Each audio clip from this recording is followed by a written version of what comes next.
এক সপ্তাহ হয়ে গেল, তোর শ্বশুরবাড়ি থেকে কেউ আসলো না, এমনকি জামাইও একবার আসলো না। তোর শ্বশুরবাড়ি থেকে কোনো ঝামেলা হয়েছে মা?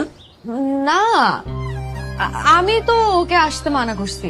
আমি ওকে বলে দিছি খবরদার এদিকে আসবা না। আমি আমার বাবা মার সাথে হ্যাং আউট পিরিয়ডে আছি।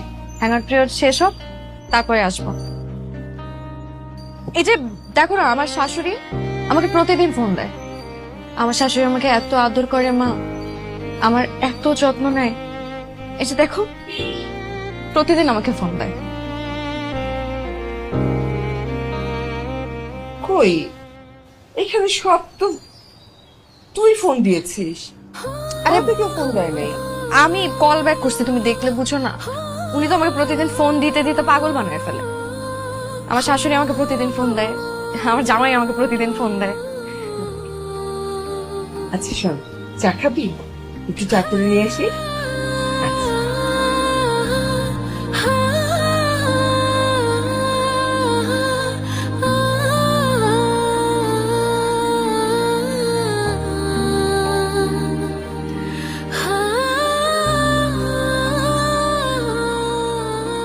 আপনি যে নম্বরটিতে কল করেছেন তা এই মুহূর্তে ব্যস্ত আছে।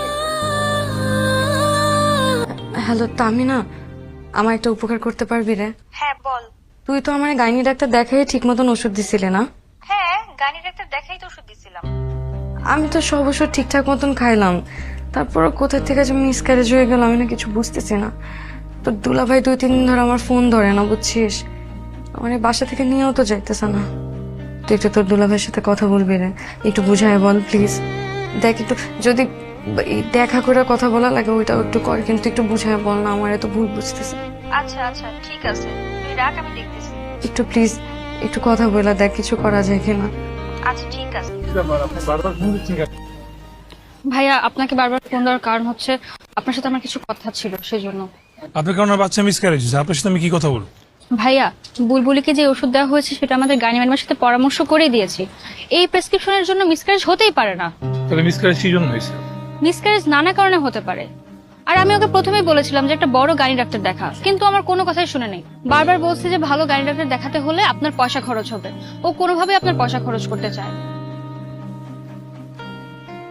ভাইয়া দেখেন, মিসক্যারেজটা কিন্তু আমাদের কারো হাতে থাকে না। জন্ম মৃত্যু সবই কিন্তু আল্লাহর হাতে। আপনি শুধু শুধু বুলবুলিকে ভুল বুঝে রাগ করে থাকবেন।